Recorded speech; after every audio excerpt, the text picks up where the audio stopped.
9월 넷째 주 수요 말씀 데이트입니다. 오늘 하나님께서 우리에게 주신 말씀은 에스라 8장 15절부터 20절까지의 말씀입니다. 제가 새한글 성경으로 읽도록 하겠습니다. 나는 아하와로 흘러드는 강가로 그들을 모았다. 우리는 그곳에서 3일 동안 진을 치고 있었다. 나는 백성과 제사장들을 살펴보았는데 거기서 레위 사람을 찾을 수 없었다. 그래서 사람을 보내 엘리에셀, 아리엘, 스마야, 엘라단, 야립, 엘라단, 나단, 스가랴, 무술람을 불렀다. 이들은 우두머리들이었다. 또한 요야립과 엘라단을 불렀다. 이들은 선생들이었다. 나는 그들을 가시비아라는 곳에 우두머리 이또에게 보냈다. 그들의 입으로 할 말을 일러주었다.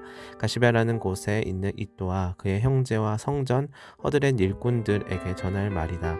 곧 우리 하나님의 집을 위해 섬길 사람들을 우리에게 보내달라는 것이었다. 우리 하나님의 따스한 손길이 우리와 함께 했다. 그 덕분에 그들은 레위의 아들이자 이스라엘의 손자인 마흘리의 자손 가운데 유능한 사람을 우리에게 데려왔다. 또한 세랴바와 그의 아들들과 형제들 18명을 데려왔다. 또한 하사벼와 무라리 사람들 가운데 여사야를 데려왔으며 그의 형제들과 그들의 아들들 20명을 데려왔다. 레위 사람들을 도와 일하라고 다윗과 관리들이 붙여주었던 성전 허드렛 일꾼들이 있었다. 그 성전의 일꾼 가운데서 220명을 데려왔다. 그들은 모두 이름이 불린 사람들이었다. 아멘. 네, 오늘 에스라와 함께한 사람들이라는 말씀의 제목으로 말씀의 은혜를 나누도록 하겠습니다.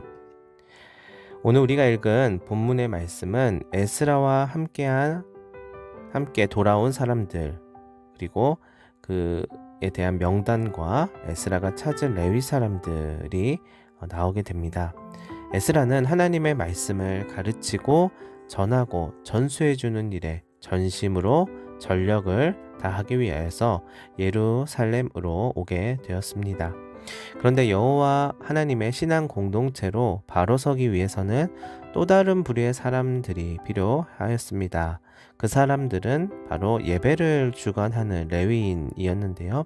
그들이 있어야 정말 하나님을 예배하는 공동체로 거듭날 수가 있었기 때문에 예루살렘에 재건된 성전으로 그들 또한 귀환을 해야만 하였습니다. 그래서 에스라는 레위인들을 예루살렘으로 귀환시키고자 합니다. 그렇지만 레위인들을 데려가는 일은 결코 쉽지 않았을 것입니다. 이때 에스라는 최선을 다하였습니다. 여기저기 흩어져 정착했던 사람들을 다시 불러 모아서 예루살렘으로 향하는 여정에 동참하도록 합니다. 에스라는 자신의 능력이나 지위를 내세워서 그들을 선동하지는 않았습니다.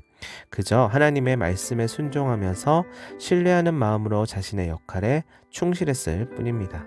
그리고 주님의 도우심으로 인하여서 선한 계획을 이루게 된 것입니다. 1절부터 14절까지 오늘 우리가 읽었던 본문 에스라 8장 1절부터 14절까지를 보면 귀환한 사람들의 명단이 나오게 되죠. 고향에 돌아오는 것이지만 익숙한 삶의 터전을 또한 떠나는 것이기 때문에 아마 쉽지 않았을 것입니다. 지금처럼 이삿짐 센터가 있었던 것도 아니고요. 교통수단도 마땅하지 않았을 그때에 자신의 삶의 자리를 들고 일어나서 머나먼 길을 떠나는 것은 참으로 어려운 일이었습니다. 이 여행길은 위험천만했고요. 목적지인 예루살렘, 이 고향 땅에서 안정된 삶을 살 수 있으리라는 보장도 없었습니다. 그러나 그들은 불투명한 미래에 온 삶을 던지는 모험을 감행합니다. 이방 땅에서의 안락한 삶보다 지금 예루살렘에서 거룩한 공동체를 세우는 삶을 더욱더 가치 있게 여겼기 때문입니다.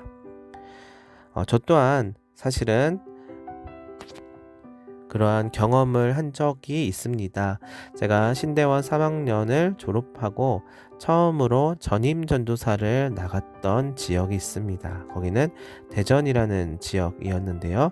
대전이라는 지역은 제가 아무런 연고도 없었던 그야말로 굉장히 생소했었던 지역이었습니다. 그곳으로 오게 될 줄은 상상도 하지 못하였습니다. 결혼을 하고 또한 서울에 신혼집을 얻어서 저와 아내 둘 다 서울에서 사역을 하면서 정착하면서 있었고요. 또한 하나님이 주신 축복인 아기가 생기면서 장기적으로 미래의 계획을 세워가고 있었습니다. 어떻게 보면 좀 더 효율적이고 또한 경제적이면서 좋은 선택을 할 수 있을까라는 고민을 하지 않을 수가 없었어요. 또한 가장이 되고서 책임져야 할 미래를 생각해 봤을 때 결코 이 무게는 가볍지 않았습니다. 그리고 신대원을 졸업하게 되는 때가 되자 여러 사역지들을 갈 수 있는 기회들이 실제로 생겼습니다. 서울 그리고 경기권에는 수많은 교회들이 있었고요. 여러모로 봤을 때 이 가운데서 사역을 하지 않을 이유가 없었습니다. 그런데요, 사역을 하기로 약속한 사역지에서 갑자기 변동이 생기는 일이 발생하게 되었고요. 철석같이 믿고 있었던 교회에서 사정이 생겨 결국 여기저기 사역지를 찾아서 헤매이게 되는 신세가 되었습니다. 나름 학교 생활도 열심히 하였었고요. 목사님들의 추천과 교수님들의 추천 또한 많이들 받았습니다. 그러나 나의 노력과 성과는 온데간데 없이 사라지고 지원하는 교회마다 또 잘 안 되는 것이었어요. 그러다가 정말 우연치 않게 대전에 있는 한 교회에서 사역자를 구한다는 소식을 전해 듣게 되고요. 아무런 연고 없고 주변의 사람들도 이러한 저의 생각과 선택에 의아해 하였지만 아무런 교회에 대한 정보도 또한 모른 채 저는 이곳에 가야 되겠다라고 생각하고 실제로 가게 되었습니다. 하나님께서는 내 안에 있는 모든 거품들을 거두어 가시고 정말 하나님께서 부르시는 소명과 사명 이것 하나 붙들 수 있도록 훈련시키신 것입니다. 나의 앞날이 주의 손에 있사오니 이 13글자를 신뢰하면서 저는 뚜벅뚜벅 그 길을 걸어가게 되었습니다. 물론 순탄하지 않았고요. 여러 가지 어려움과 생각보다 쉬운 일이 하나도 없었습니다. 그러나 주의 인도하심 따라 주의 말씀에 순종하며 한 걸음씩 나아간 그 걸음에 바로 하나님의 은혜가 있었습니다. 저는 그때의 선택을 한 번씩 돌아볼 때 내가 왜 그런 선택을 했을까라는 생각을 해봅니다. 그러나 절대 후회하지 않습니다. 하나님께서 인도하시는 그 걸음을 나아간 것이 제게 있어서는 귀한 경험이 되었고 또한 앞으로의 모든 선택들에 있어서 하나님의 뜻을 구하고 또한 그 하나님의 뜻을 캐치하고 선택하는 일을 자신 있게 또한 담대하게 할 수 있는 주님의 자녀이자 하나님의 사명자가 되었기 때문입니다. 그리고 오늘에까지 그 걸음을 따라서 가게 되었습니다. 순탄하지만은 않았고요.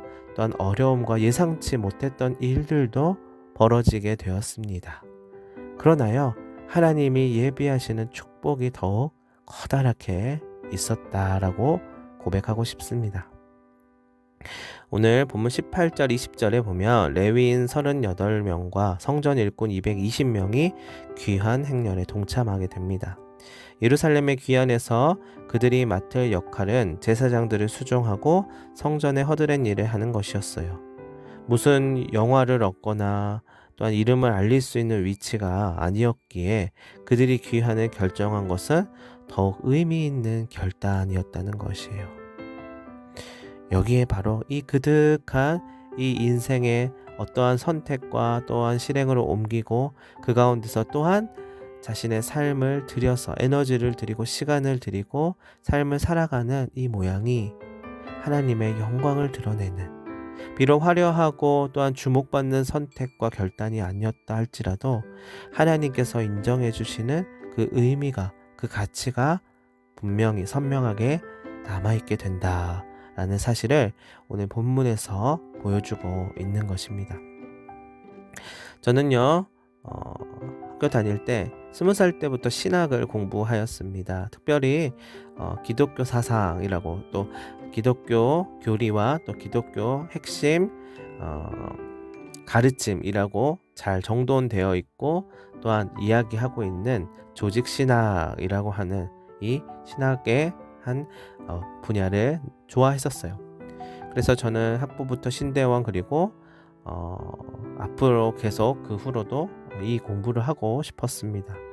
소위 말해서 이후로 석사 박사 공부를 더 하고 싶었었는데요. 신대원을 졸업하고 전임전도사를 나가게 되었다고 했죠. 그때에 저는 그 꿈을 잠정적으로 포기하게 되었던 것이에요. 그리고 아무 연고 없는, 그리고 그곳에 갔을 때 저는 이 어려운 환경 속에서 처음으로 접하는 이 전임 사역이라고 하는 것 때문에 여러모로 몸도 많이 지쳐 있었던 기억이 납니다. 2주에 한 번씩 링기를 맞기도 하였었고요. 이래저래 참 어려웠지만 또한 체력이 붙였지만 열심히 감당하였었던 시절이었습니다. 그런데 제 안에서는 공부에 대한 미련이 늘 남아 있었어요. 아직 나이도 젊었었기 때문에 유학에 대한 꿈도 있었고요. 앞날을 계획하고 미래를 생각하면 또한 설레이는 마음을 품고 있었습니다. 서울의 유명하고 큰 교회들에서 친한 선배들이 추천해주고 같이 사역하자라는 제안들도 분명히 있었습니다.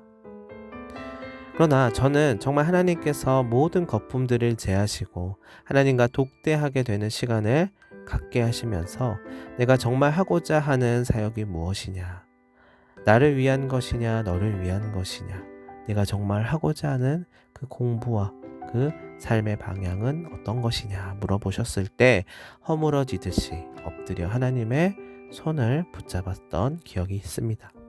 주변의 모든 사역지 추천들을 거절하고 또한 대학원 진학을 포기하고 저는 그 사역지들을 다른 사람들에게 소개해 주었고 또한 사역 현장에서 개별적으로 책을 읽고 또한 개별적으로 공부를 해야만 했었어요.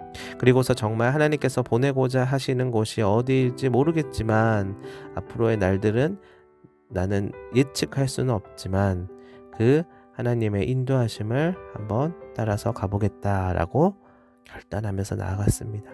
당시에 임신해 있었던 아내와 막막한 앞길이 있다 하더라도 주님의 이끄심이 있음을 순종하면서 나아갔습니다. 이것이 결단이겠지요. 주께서는 이렇게 인도하시는구나 라는 것을 믿음으로 나아갔어요. 참 많은 것들을 배우고 느끼고 경험하고 또한 많이 눈물 흘리기도 하였습니다. 그러나 그 현장에서 주님을 더욱더 깊이 느끼게 되었습니다. 오늘에까지 하나님께서 저는 석사 공부를 주직신학으로 하게 되었고요. 또한 박사과정까지 진학하게 되어서 공부하게 하셨습니다. 아이는 그때 당시에 임신했었던 아이가 벌써 초등학교 1학년이고요. 그리고 둘째는 지금 6살입니다. 하나님께서 인도해 주셔서요. 하나님의 뜻 가운데에서 비록 넉넉하지는 않지만 또한 부족함이 많지만 하나님께서 잘 이끌어 주셨습니다. 여러분, 나의 앞날이 주의 손에 있사오니, 나의 앞날이 주의 손에 있사오니, 이 사실을 꼭 기억하시기를 바랍니다. 여러분, 우리는 주의 인도하심이 있다면 그 길을 주저 말고 순종함으로 따라갈 수 있습니다. 인간의 이성과 이해와 타산에는 눈에 보이는 안정되고 손에 들어오는 것들만을 쫓게끔 되어 있습니다. 그러나 에스라와 함께한 사람들을 지금 보십시오. 그들은 사명을 붙들었습니다. 우리 또한 각자에게 주어진 사명이 있을 것입니다. 가정에서, 일터에서, 교회에서, 그리고 각각의 삶의 자리에서 주님이 도우실 것입니다. 그리고 함께하는 사람들을 붙여주실 것입니다. 담대히 나아가 그 어디에서도 경험할 수 없었던 하나님의 선하신 인도하심을 또한 임재를 그리고 축복을 깊이 경험하시고 느끼시게 되시기를 간절히 소망합니다. 제가 좋아하는 찬양 중에서 내 모습 이대로라고 하는 찬양에 이런 가사가 있죠. 주의 날개 아래 거하는 것, 주의 임재 안에 거하는 것, 나의 가장 큰 소망, 나의 가장 큰 은혜, 주와 함께 동행하는 것. 여러분, 우리의 가장 큰 소망, 가장 큰 은혜는 주님과 함께 동행하는 것임을 잊지 않으시기를 바랍니다. 기도하겠습니다. 주님, 우리는 세상적인 안정됨과 인간적인 편안함보다 하나님의 사명과 하나님의 방법을 택할 수 있는 은혜의 기회를 붙잡는 자들이 되게 하여 주옵소서. 주변의 사람들에게 부러움을 주는 사람이 되기보다 은혜를 나누고 감동을 나누고 하나님의 인도하심을 고백할 수 있는 믿음의 사람들이 되게 하여 주시옵소서. 감사를 드리오며 예수님의 이름으로 기도합니다. 아멘.